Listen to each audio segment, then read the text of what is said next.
अरे बच्चों, आज हम करेंगे वर्कशीट नंबर 58 जो है क्लास 10th के स्टूडेंट्स के लिए। ये आपकी हिस्ट्री की वर्कशीट है और तारीख है 26 नवंबर 2020।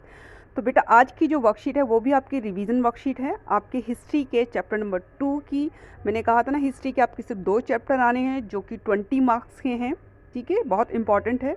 तो आज जो हमको दिए गए हैं इसमें 10 जो हैं 3 से 5 अंक वाले जो प्रश्न दिए गए हैं। 3 मतलब लघु, लघु भी मतलब 80 शब्दों के आसपास इनकी लिमिट होती है, और 5 अंक वाले जो होते हैं उनकी लिमिट जो होती है 100 शब्द के आसपास होती है। तो उसी के अंदर आपको इन प्रश्नों के उत्तर देने हैं, ठीक है। कुल मिला के 10 क्वेश्चन हैं। उसके बाद आपका 4 अंक का जो है स्रोत आधारित प्रश्न है जिसमें आपको ये अनुच्छेद है उसको पढ़ना है, ठीक है। इस अनुच्छेद को पढ़कर नीचे जो प्रश्न दिए गए हैं उसी के आधार पे आपको इसका उत्तर देना है। तो इनमें स्कोर करना बहुत आसान होता है। चलो अब प्रश्न नंबर 1 से शुरू करते हैं। नंबर 1 है, असहयोग आंदोलन के प्रारंभ किए जाने के क्या कारण थे? इस आंदोलन में समाज के विभिन्न वर्गों की हिस्सेदारी पर प्रकाश डालिए। तो इसका उत्तर आप इस तरह से लिखेंगे। आंदोलन के कारण है, पहला है कि प्रथम महायुद्ध की समाप्ति पर अंग्रेजों द्वारा भारतीय जनता का शोषण, ठीक है। दूसरा क्या है, अंग्रेजों द्वारा स्वराज प्रदान करने से मुकर जाना, क्योंकि जो उन्होंने प्रॉमिस किया था अगर आप विश्व युद्ध में हमारा साथ दोगे तो हमें आपको स्वराज दे देंगे, वो इससे मुकर गए। उसके अलावा उन्होंने रॉलेट एक्ट पारित किया जो कि एक काला कानून था जिसमें बिना वकील बिना अपील के किसी को भी जो है 2 साल के लिए जो है जेल में डाला जा सकता था, ठीक है।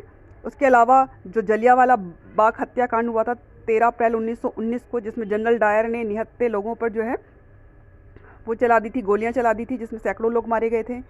5वां कारण क्या था कि कलकत्ता अधिवेशन में 1920, ठीक है, में कांग्रेस द्वारा असहयोग आंदोलन का प्रस्ताव जो है बहुमत से पारित कर दिया गया कि अब ये आंदोलन होना चाहिए। अब आप बात करते हैं विभिन्न वर्गों की हिस्सेदारी की। तो सबसे पहले शहरों में आंदोलन। तो आंदोलन की जो शुरुआत है वो शहरी मध्य वर्ग की हिस्सेदारी के साथ शुरू हुई। उसके बाद जो है ग्रामीण इलाकों में भी विद्रोह हुआ। किसानों ने ज़मींदारों का बहिष्कार करने के लिए नाई धोबी बंद करने का फैसला कर दिया, उनको जो भी है टैक्स देने से मना कर दिया, कर देने से मना कर दिया। तीसरा, आदिवासी क्षेत्रों में विद्रोह। तो आदिवासी किसानों ने स्वराज का कुछ और ही मतलब निकाला, ये स्वराज प्राप्ति के लिए गुरिल्ला युद्ध चलाते रहे, ठीक है। अब आते हैं चौथा, बागानों में स्वराज। तो असम के बागान मजदूरों ने जब असहयोग आंदोलन के बारे में सुना तो वे भी अपने अधिकारियों की अवहेलना करने लगे, मतलब कि जो आज्ञा उनको उसने मानने से इनकार कर दिया उस समय पे। अब प्रश्न नंबर 2, खिलाफत आंदोलन को प्रारंभ करने के मुख्य कारण कौन कौन से थे? भारतीय राष्ट्रीय आंदोलन में उसका क्या योगदान था? तो उत्तर है, खिलाफत आंदोलन के प्रारंभ होने के कारण निम्नलिखित हैं। सबसे पहला है तुर्की साम्राज्य, ठीक है। इसमें जो खलीफा होता था ये इनका मुस्लिमों का धर्मगुरु होता था।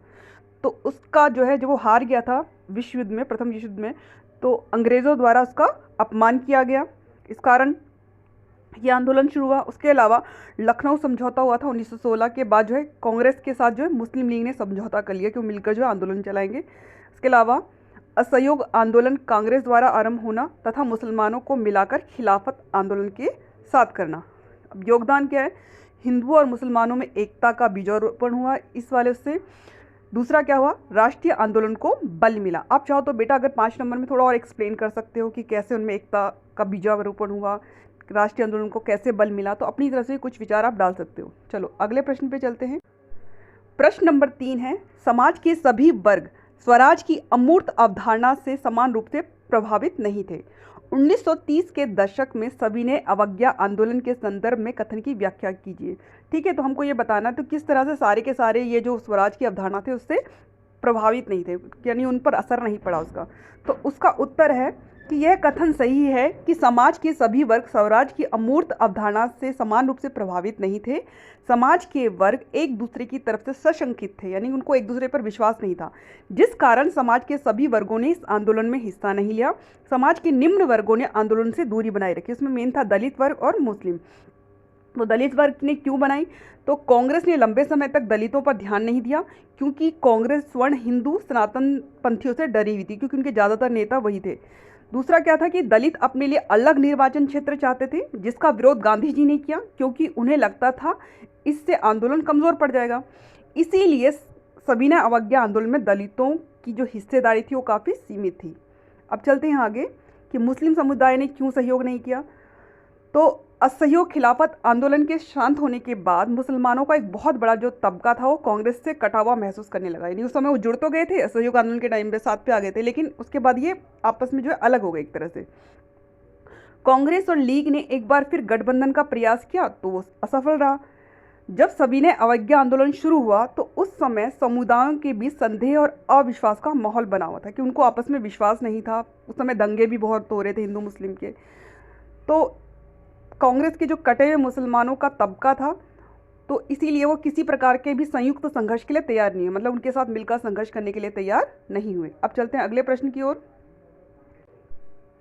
प्रश्न नंबर 4 है, 31 जनवरी 1930 को वायसराय इरविन को महात्मा गांधी द्वारा लिखे गए पत्र में कौन सी 2 प्रकार की मांगे की गई थी? बेटा उसमें 2 मांगे लिखा है, ये 2 प्रकार की मांगे बतानी है, ठीक है। नमक कानून की मांग सबसे महत्वपूर्ण क्यों थी, ये आपको बताना है।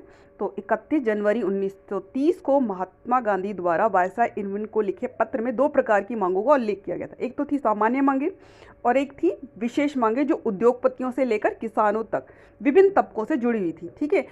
गांधी जी क्या करना चाहते थे? इन मांगों के जरिए समाज के सभी वर्गों को अपने साथ जोड़ना चाहते थे ताकि अधिक से अधिक वर्ग देश के स्वतंत्रता संग्राम में भाग लें। इन मांगों में सबसे महत्वपूर्ण मांग नमक कानून खत्म करने के बारे में थी, क्योंकि नमक का प्रयोग अमीर गरीब सभी करते थे। यह भोजन का अभिन्न हिस्सा था, इसीलिए नमक पर कर और उसके उत्पादन पर इजारेदारी को महात्मा गांधी ने दमनकारी पहलू बताया। इजारेदारी मतलब उसमें क्या था कि जो ब्रिटिशर्स थे सिर्फ वही जो है नमक का उत्पादन कर सकते या जिनको उन्होंने परमिशन दी। एक तरह से उनका एकाधिकार था, कोई अपनी मर्जी से नमक नहीं बना सकता था। चलो अब आगे चलते हैं। प्रश्न नंबर 5, बगानों में काम करने वाले लोगों की महात्मा गांधी के विचार एवं स्वराज को लेकर अपनी अवधारणा थी, कथन का समर्थन कीजिए। अब बेटा जो महात्मा गांधी जी ने स्वराज का जो विचार दिया था, ठीक है, जो भी उनके विचार थे उसको लेके ना सबने अपने अपने उसके मतलब निकाल लिया और उसके हिसाब से व्यवहार करना शुरू कर दिया। अब यहाँ पे बगानों में काम करने वालों ने क्या उसका मतलब निकाला वो देखते हैं उत्तर में। तो बगानों में काम करने वाले लोगों के लिए महात्मा गांधी के विचारों और आज़ादी का अर्थ यह था कि वे जब चाहे अंग्रेजी बगान मालिकों द्वारा बनाई गई 4 दीवारी से बाहर जा सकते हैं। उनके लिए आज़ादी का मतलब यह भी था कि वह अपने गांवों से बेफिक्र होकर संपर्क कर पाएंगे, क्योंकि 1859 में पास किए गए कानून के अनुसार मजदूरों को बिना आज्ञा बागान से बाहर जाने की इजाज़त नहीं थी। इसके अलावा उन्होंने जब आंदोलन के विषय में सुना तो उन्होंने बगानों को छोड़ दिया और वे अपने घरों की तरफ चल पड़े, ठीक है। वो दूसरी बात है कि अंग्रेज़ों ने जो है उनको एक तरह से पकड़ लिया और बहुत सख्ती से इनका दमन किया। अब क्या था, उनका विचार था कि अब गांधी राज आ रहा है और उन्हें अपने गांव में ही खेती योग्य ज़मीन मिल जाएगी, ठीक है। तो उन्होंने ये मतलब निकाल लिया। तो इस प्रकार बागान मजदूरों ने स्वराज का भी अपने ढंग से मतलब निकाल लिया। उनके लिए यह एक ऐसे युग का द्योतक था, मतलब ऐसा युग की शुरुआत थी जब उनके सारे कष्ट दूर हो जाएंगे। चलो अब चलते हैं अगले प्रश्न की ओर। प्रश्न नंबर 6, महात्मा गांधी द्वारा अस्पृश्यता उन्मूलन के लिए उठाए गए कदमों की विवेचना की। उन्मूलन मतलब उसको मिटाने के लिए, छुआछूत को खत्म करने के लिए उन्होंने क्या काम किया था वो हमको बताना है। बेटा ये सारे प्रश्नों के उत्तर मोस्टली आपकी बुक में से ही लिए गए हैं, सब आपकी बुक के अंदर ही है। अगर आप देखोगे तो ये सब आपको उसके अंदर मिल जाएगा, ठीक है। तो बुक को अच्छे से पढ़ो ताकि आपको ये प्रश्न उत्तर अच्छे से याद हो जाए। चलो तो उसका उत्तर है कि महात्मा गांधी द्वारा अस्पृश्यता उन्मूलन के लिए उठाए गए कदम। पहला, उन्होंने अछूतों को हरिजन यानी ईश्वर की संतान बताया। दूसरा, उन्होंने मंदिर, सार्वजनिक तालाबों, सड़कों और कुओं पर समान अधिकार दिलाने के लिए सत्याग्रह किया। इसके अलावा उन्होंने मैला ढोने वालों जो मैला ढोने, आपको पता है ना पहले जो टॉयलेट्स होते थे, लोग टॉयलेट जाते थे तो उनकी जो गंदगी है उसको ढोते थे अछूत लोग, ठीक है। तो मैला ढोने वालों के काम को प्रतिष्ठा दिलाने के लिए खुद उन्होंने शौचालयों को, टॉयलेट्स को साफ किया। उन्होंने ऊंची जातियों का आह्वान किया कि वे अपने हृदय परिवर्तन करें और अस्पृश्यता के पाप को छोड़ें। तो ये उन्होंने कदम उठाए थे। अब चलते हैं अगले प्रश्न की ओर। प्रश्न नंबर 7 है, सविनय अवज्ञा आंदोलन की प्रमुख विशेषताओं का वर्णन कीजिए। यह आंदोलन असहयोग आंदोलन से किस प्रकार भिन्न है? बेटा ये सारे उत्तर आपके जो आपकी हेल्प बुक मिली हुई है ना दिल्ली गवर्नमेंट की तरफ से, उसके अंदर भी हैं, ठीक है। ज़्यादातर प्रश्न उसके अंदर हैं, तो आप अगर उसको भी अच्छे से रिवीजन कर लोगे तो भी आपको एग्ज़ाम में जो है काफ़ी हेल्प मिलेगी। चलो आगे चलते हैं। उत्तर, सविनय अवज्ञा आंदोलन की प्रमुख विशेषताएं। पहला, इस बार लोगों ने न केवल अंग्रेज़ों का सहयोग न करने के लिए बल्कि औपनिवेशिक कानूनों का उल्लंघन करने के लिए भी आह्वान किया जाने लगा। देखो, अगर असहयोग आंदोलन की बात करो तो वहाँ पे गांधी जी ने किसी को कानून तोड़ने के लिए नहीं कहा था, सिर्फ सहयोग नहीं करने के लिए कहा था। लेकिन सविनय अवज्ञा आंदोलन में उन्होंने कहा था कानूनों को भी तोड़ो, कानूनों का भी उल्लंघन करो। ठीक, देश के विभिन्न भागों में हजारों लोगों ने नमक कानून तोड़ा तथा सरकारी नमक कारखानों के सामने प्रदर्शन किया। आपको पता है ना, उस समय पे जो नमक बनाने का अधिकार था वो सिर्फ किसके पास था? ब्रिटिशर्स के पास था, या जिनको उन्होंने परमिशन दी है। तो लोगों ने जब खुद से नमक बनाया, एक तरह से उन्होंने नमक कानून को तोड़ दिया। चलो आगे चलते हैं। विदेशी वस्तुओं का बहिष्कार किया जाने लगा। चौथा क्या है? किसानों ने लगान और चौकीदारों ने कर चुकाने से इनकार कर दिया। वनों में रहने वाले लोगों ने वन कानूनों का उल्लंघन आरंभ कर दिया, क्योंकि जो वनों में रहने वाले आदिवासी थे बेटा, उनके लिए उन्होंने कानून बना दिया था कि वही लोग जो है जिनके वन थे वो लोग वनों के उत्पाद नहीं ले सकते, यानी वनों से जलावन की लकड़ी नहीं ले सकते, फल फूल नहीं ले सकते। ठीक है, तो उन्होंने भी क्या करा? इन कानूनों का क्या उल्लंघन करना प्रारंभ कर दिया। चलो आगे चलते हैं कि सविनय अवज्ञा आंदोलन और असहयोग आंदोलन में अंतर क्या था, वो किस तरह से इससे भिन्न था। तो असहयोग आंदोलन जलियांवाला बाग नरसंहार के रोष में, यानी कि उसके विरोध में, गुस्से में शुरू किया गया। लेकिन सविनय अवज्ञा आंदोलन का प्रारंभ साइमन कमीशन के विरोध में हुआ था। दूसरा क्या है कि असहयोग आंदोलन का उद्देश्य स्वराज या स्वशासन था, यानी अंदर हमारा शासन रहेगा देश के अंदर, लेकिन देश के बाहर के जो मामले हैं, रक्षा संबंधी हो गए, उन सब पर किसका नियंत्रण रहेगा? अंग्रेजों का रहेगा। लेकिन सविनय अवज्ञा आंदोलन का उद्देश्य था पूर्ण स्वराज, यानी कि पूरा जो अधिकार है, पूरा देश पे जो शासन है वो हमारे देश के लोगों का हो। ठीक है, चलो तीसरा क्या था इनमें अंतर कि असहयोग आंदोलन में सभी वर्गों ने भाग लिया था, लेकिन सविनय अवज्ञा आंदोलन में दलित वर्ग ने पूर्ण सहयोग नहीं किया था। चलो आगे चलते हैं। प्रश्न नंबर 8 है, भारत में विभिन्न आंदोलन में महिलाओं की भूमिका का वर्णन कीजिए। तो महिलाओं ने विभिन्न आंदोलनों में बिल्कुल सक्रिय भूमिका निभाई थी। उन्होंने जुलूसों में हिस्सा लिया, नमक बनाया, विदेशी कपड़ों और शराबों की दुकानों की पिकेटिंग की। ठीक है, बहुत सारी महिलाएं इन आंदोलनों में भाग लेने के कारण जेल भी गई। शहरी इलाकों में ज़्यादातर ऊंची जाति की महिलाएं सक्रिय थी, लेकिन जबकि ग्रामीण इलाकों में जो संपन्न किसान थे, जो अमीर किसान थे, उनके परिवारों की महिलाएं आंदोलन में हिस्सा ले रही थी या उन्होंने हिस्सा लिया। आप अपने शब्दों में इसको लिख सकते हो। ठीक है, ये सब आपकी बुक के अंदर है। अच्छा, गांधी जी के आह्वान के बाद औरतों को राष्ट्र की सेवा करना अपना पवित्र दायित्व दिखाई देने लगा। तो इस तरह से उन्होंने अपनी भूमिका निभाई। अब चलते हैं आगे। प्रश्न नंबर 9 है, पूना पैक्ट पर संक्षिप्त टिप्पणी लिखिए। तो इसका उत्तर है कि 1930 तक कांग्रेस अछूतों अथवा दलितों की अवहेलना करती रही, क्योंकि वो, चलो आगे चलते हैं, डिटेल में नहीं जाऊंगी। दूसरा क्या था कि डॉक्टर अंबेडकर ने क्या करा, 1930 में दलितों को दमित वर्ग एसोसिएशन, डिप्रेस्ड क्लास एसोसिएशन में संगठित किया, कि उनको एक संगठन बनाया उनका, तथा द्वितीय गोलमेज सम्मेलन में दलितों के लिए अलग निर्वाचन क्षेत्र की मांग की। तो गांधी जी जो थे वो अलग निर्वाचन क्षेत्र का, उन्होंने इस मांग का विरोध किया, वो नहीं चाहते थे, इसके लिए उन्होंने अनशन भी किया था। तो हुआ क्या कि सन 1932 में पूना पैक्ट में, ठीक है, पूना जो समझौता था में अलग निर्वाचन क्षेत्रों के मुद्दे का जो हल है वो गांधी जी और अंबेडकर की आपसी सहमति से हो गया।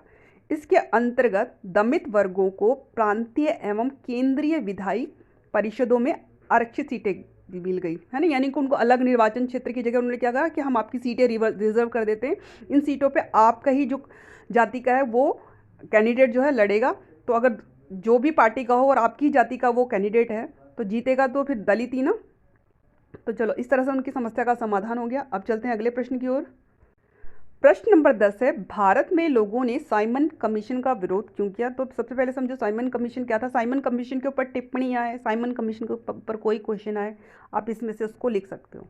ठीक है, ब्रिटेन की नई सरकार ने सर जॉन साइमन के नेतृत्व में एक वैधानिक आयोग का गठन किया। इस आयोग को भारत में संवैधानिक व्यवस्था की कार्यशैली का अध्ययन करना था, कि यहाँ पे जो संवैधानिक व्यवस्था वो कैसी चल रही है, ठीक, और उसके बारे में सुझाव देने थे। अब भारत में संवैधानिक व्यवस्था कैसी चल रही है, यहाँ पे शासन व्यवस्था कैसे चल रही है, फिर सुझाव भी देने थे। और था क्या, इस कमीशन में कोई भी भारतीय सदस्य नहीं था, इसके सारे के सारे सदस्य अंग्रेज थे। ठीक है, तो अब भारतीय सोचते हैं जब इसमें भारतीय ही नहीं है तो भारतीयों के पक्ष में कैसे सोचेंगे, अतः इस कमीशन का जो है भारत में विरोध किया गया। ठीक है, और इस आयोग का गठन एक तो समय से पहले हुआ, क्योंकि 1919 का जो संवैधानिक व्यवस्था थी उसका समीक्षा करने के लिए हर 10 साल में गठित होना था। उसके हिसाब से तो 1929 में इसको आना था, लेकिन ये इसका समय से पहले गठन किया गया और इस आयोग में शासन सुधार जैसी कोई बात ही नहीं की गई। ठीक है। और जब 1928 में साइमन कमीशन भारत पहुंचा तो साइमन वापस जाओ के नारे के साथ इसका स्वागत किया गया, यानी कि लोगों ने इसको साइमन गो बैक के नारे लगा करके कहा कि आप यहाँ से जाओ। ठीक है। चलो अब चलते हैं अगले प्रश्न की ओर। अब बेटा जो अगला प्रश्न है वो स्रोत आधारित प्रश्न है। यहाँ पे आपको अनुच्छेद दे रखा है, उसके हिसाब से जो प्रश्न दिए गए हैं उनके आपको उत्तर देने हैं। सबसे पहले सत्याग्रह शारीरिक बल नहीं है। सत्याग्रह अपने शत्रु को कष्ट नहीं पहुंचाता, वह अपने शत्रु का विनाश नहीं चाहता। सत्याग्रह के प्रयोग में दुर्भावना के लिए कोई स्थान नहीं होता। सत्याग्रह तो शुद्ध आत्मबल है। ठीक है। सत्य ही आत्मा का आधार होता है, इसलिए इस बल को सत्याग्रह का नाम दिया गया। आत्मा ज्ञान से हमेशा लैस होती है, इसमें प्यार की लौ जलती है। अहिंसा सर्वोच्च धर्म है, इसमें कोई संदेह नहीं। भारत विनाशकारी शस्त्रों के मामले में ब्रिटेन या यूरोप का मुकाबला नहीं कर सकता है। अंग्रेज युद्ध के देवता की उपासना करते हैं, वे सब हथियारों से लैस हो सकते हैं और होते जा रहे हैं, पर भारत में जो करोड़ों लोग हैं कभी हथियार लेकर नहीं चल सकते। उन्होंने अहिंसा के मार्ग को आत्मसात कर लिया, यानी कि उन्होंने संघर्ष का जो तरीका अपनाया वो अहिंसा का है। ठीक है। तो अब ये प्रश्न है कि सत्याग्रह शब्द से आप क्या समझते हैं, आत्मा का मूल क्या है, युद्ध के देवता की उपासना कौन करता है, उपरोक्त गद्यांश का सार अपने शब्दों में लिखिए। तो इनका उत्तर हम आगे देखते हैं। अब इसका प्रश्न नंबर 1 है, सत्याग्रह शब्द से आप क्या समझते हैं। तो सत्याग्रह शब्द का अभिप्राय शुद्ध आत्मबल से है। बेटा इसके ऊपर में डिटेल में जो अलग से क्वेश्चन है इस पैराग्राफ के अलावा, ठीक है, वो आपकी पिछली वर्कशीट में था, आपने अच्छे से किया होगा उसको याद। ठीक है, याद कर लेना, इंपॉर्टेंट क्वेश्चन है। अब आत्मा का मूल क्या है, तो इस पैराग्राफ के हिसाब से है कि आत्मा का मूल सत्य है। ठीक है। अब हम पैराग्राफ के हिसाब से यहाँ पे अभी जो है आंसर्स दे रहे हैं। युद्ध के देवता की उपासना कौन करता है, तो युद्ध के देवता की उपासना अंग्रेज करते हैं। तो उपरोक्त गद्यांश का सार अपने शब्दों में लिखिए। तो इसमें कह रहे हैं सत्याग्रह जो है दो शब्दों से मिलकर बना है, सत्य जमा आग्रह। सत्य का विचार सत्य की शक्ति पर आग्रह और सत्य की खोज पर जोर देता है। सत्याग्रह शारीरिक बल नहीं बल्कि आत्मबल है। सत्याग्रह में अहिंसा को धर्म माना जाता है और सत्याग्रही केवल अहिंसा के सहारे ही अपने संघर्ष में सफल हो सकता है। ठीक है। तो ये इसका सार हो गया। अभी आपकी जो वर्कशीट है ये कंप्लीट हो गई है। इन प्रश्नों को के उत्तरों को अपनी कॉपी में कीजिए, उनको अच्छे से प्रैक्टिस कीजिए, लर्न कीजिए, इंपॉर्टेंट है। ठीक है। और मन लगा के पढ़ो और अच्छे अच्छे नंबर लेके आओ। और कोरोना से बचने के लिए मास्क लगाओ नियमित रूप से, हाथ बार बार आपको हाथ धोने साबुन से। ठीक है। और जब भी आप बाहर जाओ तो आपको सामाजिक दूरी का पालन ज़रूर करना है। और अब तो आपको पता ही है, जो मास्क नहीं लगाएगा और सोशल डिस्टेंसिंग फॉलो नहीं करेगा तो उसको कितना 2000 का जुर्माना लगेगा। ठीक है।